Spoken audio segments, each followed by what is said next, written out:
আসসালামু আলাইকুম। আমি আজকে একটা বিশেষ কারণে লাইভে এসেছি। আমার মনে হলো যে আমার আসাটা অনেক জরুরি। আমি আজকে দেখলাম আমাদের দেশের অবস্থা প্রচণ্ড খারাপ, বন্যা বয়ে যাচ্ছে, বন্যার পানি, বন্যা দুর্গতদের অবস্থা এত বেশি খারাপ।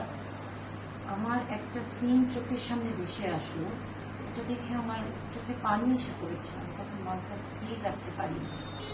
একটা ছোট একটা বাচ্চা 1-1.5 মাসের, সে বাচ্চাটাকে একটা বলে করে তার মা তাকে পানিতে ভাসিয়ে দিয়েছে, বিছানাটা সব বলের ভিতরে করে, যে বাচ্চাটা যেন জানটা বেঁচে যায়। তাকে বলে মা। মা আর দেশ, দুটো জিনিস আমাদের কাছে অনেক মূল্যবান। আজকে আমাদের দেশ বন্যায় ডুবে যাচ্ছে। মাননীয় তত্ত্বাবধায়ক সরকার উপদেষ্টা বৃন্দ, আমি আপনাদের দৃষ্টি আকর্ষণ করছি, প্লিজ তাদের জন্য কিছু একটা করেন।